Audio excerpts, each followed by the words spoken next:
Good morning વિદ્યાર્થી મિત્રો, કેમ છો? મજામાં? વિદ્યાર્થી મિત્રો, આજે આપણે ભણવાના છીએ સ્વાધ્યાય 6. બરોબર છે? સ્વાધ્યાય 6 માં આપણે જે પણ ચેપ્ટર ભણ્યા છીએ પ્રકરણ નંબર 6 એમાં જેટલી બી વસ્તુ છે બધું ભેગું થઈને આવશે. તો નોર્મલી આપણે જે અસમતા સોલ્વ કરવાની છે એવા અમુક દાખલા છે. જે રીતે પહેલો દાખલો કે 2 is less than or equal to 3x minus 4 less than or equal to 5. અહીંયા આપણને કીધું છે ઉકેલ શોધો. ઉકેલ એટલે x ની કિંમત ક્યાંથી ક્યાં સુધી છે એ શોધો.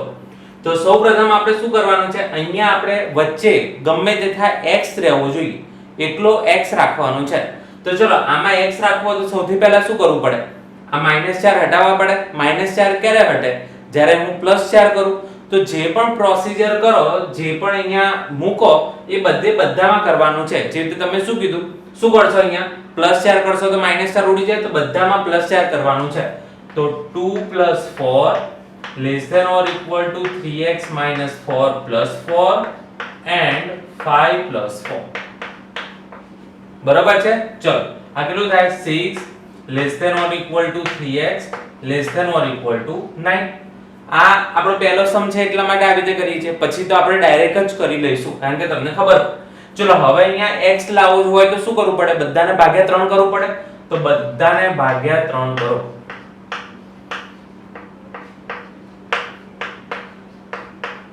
તો 2 is less than or equal to x less than or equal to 3. તો x ની કિંમત ક્યાંથી ક્યાં જાય છે, x belongs to 2 to 3. આ તમારો આન્સર. બરોબર છે? સિમ્પલ. આપણને જે બી આપ્યું એમાંથી શું બનાવવાનો, x. આ બધા દાખલામાં એવું કરવાનું છે. ક્વેશ્ચન નંબર 6 ફરીથી એના પ્રોસીજર આપણને જે આપી દીધું છે એમાંથી શું બનાવવાનું, x. પરંતુ એની પહેલા એક કામ કરીએ, -3 અંદર ગુણી કાઢીએ તો આપણે બહુ સરળતાથી સોલ્વ કરી શકીએ. તો ચલો 6 is less than or equal to -6x plus 12 and less than 12. આટલું આપણને આપ્યું છે. ચલો સૌથી પહેલું કામ શું કરશું, +12 ને હટાવવા. +12 ને હટાવવા શું કરવું પડશે, બધાને -12 કરવું પડશે. તો ચલો 6 minus 12 less than or equal to 6x plus 12 minus 12 and less than 12 minus 12. બરોબર છે? ચલો 6 minus 12 કેટલું થાય, -6 less than or equal to, આ બંને કેન્સલ, -6x less than 0. ચલો આટલું આવી ગયા પછી સૌથી પહેલી વસ્તુ, જે આ 6x ની જોડે માઈનસ છે તો માઈનસ હટાવી દઈએ. તો જો માઈનસ હટાવવા શું કરવું પડે, બધાને માઈનસ વડે ગુણવું પડે. જો બધાને માઈનસ વડે ગુણીએ તો અસમતા બદલાઈ જાય. તો minus minus plus 6 plus 6x અને 0 એઝ ઇટ ઇઝ, પરંતુ અસમતા બદલાઈ જશે. તો આ greater than or equal to અને આ ઓનલી ગ્રેટર. બરોબર છે? આ અસમતા બદલી કાઢવાની. ચલો હવે શું છે, આપણે x ની જોડે શું છે 6, તો બધાને 6 વડે ભાગી દો. તો અહીંયા શું આવે, 1 is greater than or equal to x greater than 0. કારણ કે 0 ભાગ્યા 6 0 થાય. હવે આને સરખી રીતે લખી દઈએ. કેમ? કારણ કે એનાથી આપણે ટેવાયેલા છીએ. 0 less than x less than or equal to 1. તો x belongs to 0 to 1. આ આપણો જવાબ. આપણે ઉકેલ ગણ શોધવાનો હતો. બરાબર છે? Same to same procedure. -3 less than or equal to 4 minus 7x divided by 2 less than or equal to 18. સૌથી પહેલા શું કરવું પડશે, બધાને ભાગ્યા 4 કરો. સોરી -4 કરો. બધામાંથી -4 કરો. તો આમાં -4 કરો. -7 less than or equal to -7x divided by 2. શું કરો, -4 કરો તો 14. આવી ગયું? ચલો એની પછીનું સ્ટેપ શું કરવાનું, બધાને 2 જો આ ભાગ્યા 2 છે ને તો બધાને 2 વડે ગુણી કાઢો. જો બધાને 2 વડે ગુણો છો તો -14 less than or equal to -7x less than or equal to 28. है ना? બધાને 2 વડે ગુણી કાઢો તો અહીંયા 2 2 કેન્સલ થઈ જાય, -7x વધે. ચલો હવે શું, પહેલા તો માઈનસ ને સોલ્વ કરી દે. તો બધાને માઈનસ વડે ગુણી કાઢો. જો બધાને માઈનસ વડે ગુણો છો તો આ પ્લસ થઈ જાય, માઈનસ નું પ્લસ થઈ જાય, આ પ્લસ નું માઈનસ થાય. પરંતુ અગત્યનું શું, માઈનસ વડે ગુણો તો અસમતા બદલાઈ જાય. તો આપણે અસમતા બદલી કાઢી. ચલો હવે બધાને 7 વડે ભાગી દઈએ. જો બધાને 7 વડે ભાગી દઈએ તો 2 greater than or equal to x greater than or equal to -4. હવે આને લખવો તો ડાયરેક્ટ પણ લખી શકાય કે આની કિંમત -4 થી 2 સુધીની છે. પરંતુ ધારો કે તમને જોતા હાર્ડ લાગે તો આવા સિમ્પલ ફોર્મમાં મતલબ નાની કિંમત અને મોટી કિંમત એવી રીતે લખો તો કેવી રીતે લખશો -4 less than or equal to x less than or equal to 2. બરોબર છે, એકદમ ઈઝી. ચલો એવી જ રીતે ક્વેશ્ચન નંબર 4. સૌથી પહેલા આપણે શું કરીએ, x બનાવવાનું છે તો બધાને 5 વડે ગુણી કાઢો. 5 વડે ગુણી પણ કાઢો અને 3 ને અંદર પણ ગુણી કાઢો. તો ચલો 5 વડે બધાને ગુણીએ છીએ આપણે તો -75 less than or equal to આને ગુણી કાઢો 3x - 6 less than or equal to 0. જો 3x - 6 5 હતા તો બધાને 5 વડે ગુણી કાઢે તો 5 5 ઉડી ગયા, પાછો પાછો 75. ચલો હવે બધામાં શું કરવાનું, +6 કરવાના, કારણ કે -6 છે, -6 ને કેન્સલ કરો તો +6, બધામાં +6 કરો તો કેટલું આવે -69 less than or equal to 3x. આમાં પણ +6 થાય તો 6. બરોબર છે. અથવા ધારો કે તમને ખબર નથી પડતી તો આપણે આખું સ્ટેપ લખી દઈએ -75 +6 less than or equal to 3x - 6 +6 less than or equal to 0 + 6. ચલો સોલ્વ કરો, શું થાય -69 less than or equal to 3x less than or equal to 6. ચલો એની પછી 3 ઓન્લી x રાખવાના છે તો બધાને 3 વડે ભાગી કાઢો. જો બધાને 3 વડે ભાગો તો -23 less than or equal to x less than or equal to 3 વડે ભાગો એટલે 2. તો x ની કિંમત શું આવી, x ની કિંમત આવી -23 થી આ તમારો જવાબ.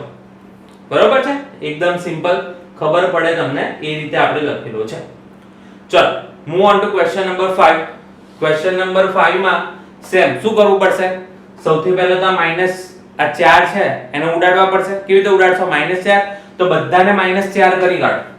ચલો આમાં -4 કરો શું થાય -16 લેસન. હવે જો ધ્યાનથી અહીંયા માઈનસ છે અને અહીંયા નીચે -5 છે તો માઈનસ તો પ્લસ થઈ જાય ને, તો અહીંયા લખશું 3x / 5 લેસન ઓર ઇક્વલ ટુ શું કરવાનું છે, બધામાં માઈનસ છે તો 2 - 4 -2 વધશે.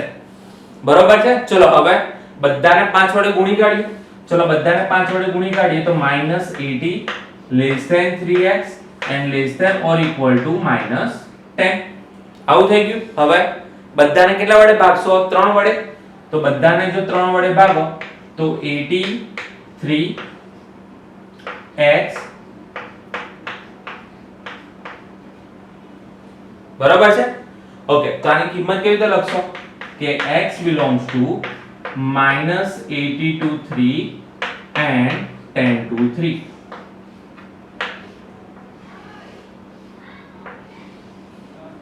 આપણો જવાબ. ખાલી એટલું યાદ રાખવાનું છે કે જે ઓર ઇક્વલ ટુ નથી ત્યાં વિવૃત, ઓર ઇક્વલ ટુ છે ત્યાં સમૃદ્ધ. એ બધામાં આપણે જોઈ લેવાનું છે કે ભૂલથી પણ આપણી જોડે એવી મિસ્ટેક ના થાય. બરાબર છે. ચલો ક્વેશ્ચન નંબર 6 એકદમ સિમ્પલ. સૌથી પહેલા શું કરશો, બધાને 2 વડે ગુણી કાઢશું કારણ કે છેદમાં 2 છે.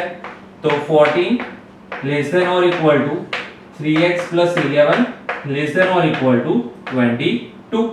ચલો પછી શું કરશું, બધામાં -11 કરી દઈશું. તો બધામાં -11 કરો તો 3 less than or equal to 3x less than or equal to 11. પછી બધાને ભાગ્યા 3 કરશો તો બધાને ભાગ્યા 3 કરો તો 1 less than or equal to x less than or equal to 11/3.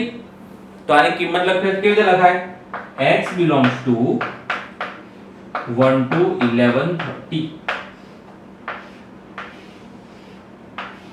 બરાબર છે. એકદમ સિમ્પલ દાખલા છે જે તમે અલગ અલગ ગણેલા છે એ બધામાં ભેગા કરીને બે અસમતાઓ વાળા કર્યા છે.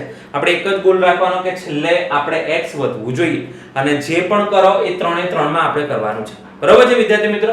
તો આટલું લખી કાઢો પછી આપણે આગળ જોઈએ છીએ. ચલો વિદ્યાર્થી મિત્રો આગળ વધીએ. હવે ક્વેશ્ચન નંબર 7 8 9 10 માં આપણને અલગ અલગ સમીકરણ અસમતાઓ દ્વારા આપી દીધા છે અને એમાંથી આ બંનેનો ભેગો ઉકેલ આપણે શોધવાનો છે અને એ ઉકેલ સંખ્યા રેખા ઉપર દર્શાવવાનો છે.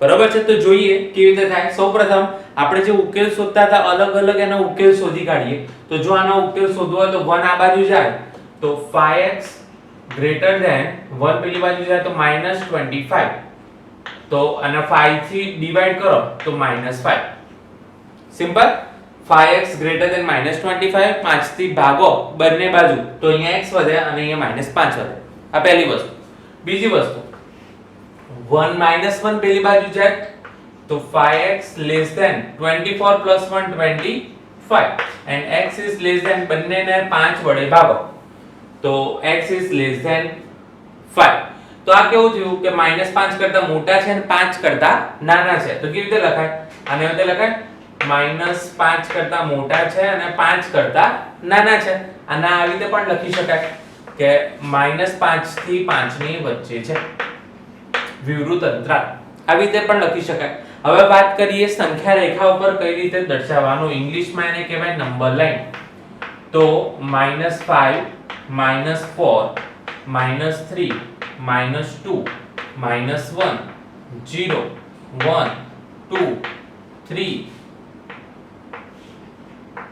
4 અને 5 બરાબર છે તો શું કીધું છે -5 થી 5 સુધી જ્યાં -5 લેવાના નથી જ્યાં 5 લેવાના નથી અને બંનેની વચ્ચેની બધી સંખ્યા એની બંને વચ્ચેની બધી જ સંખ્યાને આપણે ઘાટા રેખા વડે દર્શાવીશું આ છે આપણો જવાબ બરોબર છે એકદમ સિમ્પલ ચલો આવું આપણે બધામાં કરવાનું છે બંનેના અલગ અલગ ઉકેલ શોધી કાઢીએ તો સૌથી પહેલા બે અંદર ગુણી કાઢો 2x - 2 less than x plus 5 પછી શું કરશો x આ બાજુ આવે તો 2x - x x less than -2 પેલી બાજુ જાય તો +7 x is less than 7 okay ચલો બીજી રેખા 3x + 6 greater than 2 - x -2 આ બાજુ આવે સોરી -x આ બાજુ આવે તો 3 + x 4x and greater than 2 - 6 -4 તો x is greater than -1 તો કેવું થયું કે x is greater than -1 and less than 7 તો લખાય કેવી રીતે -1 less than x less than 7 અથવા તો આવી રીતે પણ લખી શકો કે -1 થી 7 ની વચ્ચે છે આને આપણે સંખ્યા રેખામાં દર્શાવવું છે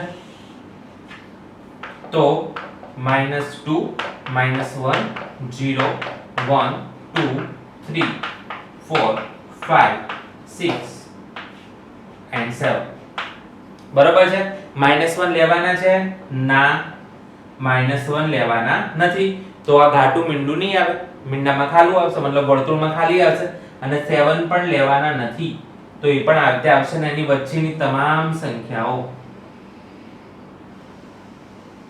એને આવી રીતે ઘાટી રીતે દર્શાવી શકો છો અથવા તો હેચ કરીને પણ દર્શાવી શકો છો બરાબર છે કદાચ તમે પેપરમાં લખતા હોય અથવા તો તમારી નોટબુકમાં લખતા હોય ને આવું ક્લિયર દેખાય નહીં તો તમે આવી રીતે હેચ પણ કરી શકો છો એ મેં આપણે પહેલા તમને કહેલું છે બરાબર છે ચલો ક્વેશ્ચન નંબર 9 બંનેનો અલગ અલગ શોધી લઈએ તો 3x - 7 greater than 2x - 12 ચલો 2x આ બાજુ આવે તો 3x - 2x x greater than -12 + 7 -5 તો x is greater than -5 બીજો સોલ્વ કરીએ તો -x આ બાજુ છે જ -x આ બાજુ છે જ 2x આ બાજુ આવે તો +2x is greater than 11 6 પેલી બાજુ જાય તો -6 તો x is greater than 5 તો હવે અહીંયા કેવી પોઝિશન છે અહીંયા શું કીધું છે x એ -5 કરતા મોટો છે અને x એ 5 કરતા મોટો છે તો આપણે બંનેનો ભેગો ઉકેલ થાય એ શોધવાનું છે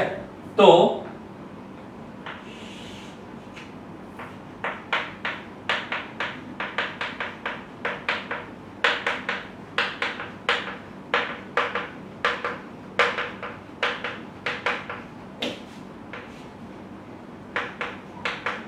ચલો આ શું કહે છે કે x is greater than -5 મતલબ -5 નથી લેવાના અને એના કરતા મોટી તમામ સંખ્યા આ શું કહે છે x is greater than 5 મતલબ 5 નથી લેવાના અને એના કરતા મોટી તમામ સંખ્યા તો આ બંને ઉકેલ છે બંનેનો ભેગો ક્યાં થાય છે મતલબ બંને એક સાથે ક્યાં આવે છે અહીંયા જો અહીંયાથી આટલું અનંત સુધી અહીંયાથી જમણી બાજુ અનંત સુધી પરંતુ 5 લેવાના નથી તો આપણે ભલે આવો ઉકેલ આવે છે પરંતુ જે બંને ઉકેલ ભેગો આવે છે એ આપણો જવાબ જેવી રીતે જો તમે આમાં જુઓ તો -5 થી અનંત સુધી છે, પછી આમાં 5 થી અનંત સુધી છે, પરંતુ ભેગા ક્યાં થાય છે? જે ભેગું થાય છે આપણે લખ્યું.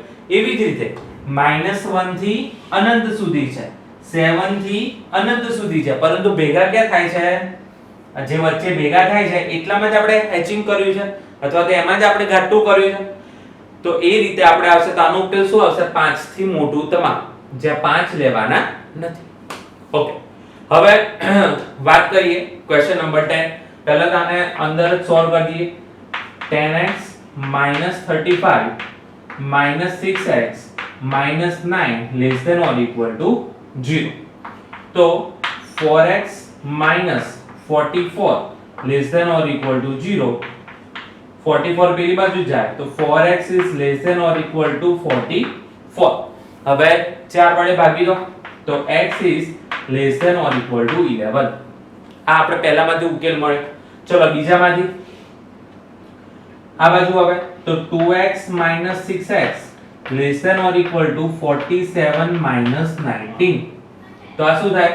-4x less than or equal to, ચલો 47 માંથી 90 કેવી રીતે કાઢશો? પહેલા તો 20, 27 and 28. ચલો હવે પહેલા તો માઈનસ ના સોલ્વ કરીએ. માઈનસ ના સોલ્વ કરીએ તો બંને બાજુ માઈનસ વડે ગુણી દો તો આ માઈનસ માઈનસ પ્લસ થઈ જાય, પ્લસ માઈનસ માઈનસ થાય અને અસમતા બદલાઈ જાય. એ વધારે અગત્યનું છે. હવે 4 વડે ભાગી દો તો શું લખાશે આને? x is greater than or equal to -7. મતલબ -7 કરતા મોટો છે અને 11 કરતા નાનો છે. તો આવી રીતે લખાય -7 less than or equal to 11. અને આને આવી રીતે પણ લખી શકાય કે x belongs to -7 to 11. અહીંયા ક્લોઝ બ્રેકેટ એટલે કે સંવૃત અંતરાલ આવશે. હવે એને આપણે સંખ્યા રેખા પર દર્શાવવું છે. ચલો -8 -7 -6 5 4 3 2 1 0 1 2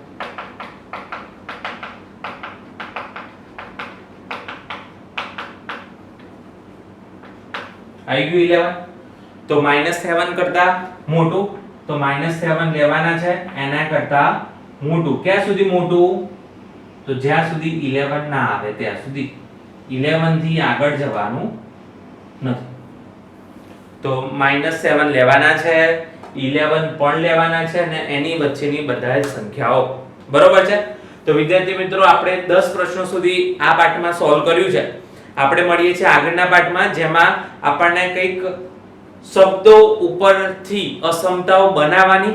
જો અહીંયા કેવું છે, અસમતાઓ આપણને આપી દીધી છે, સમીકરણો આપી દીધા છે અને એને ખાલી સોલ્વ કરવાના છે.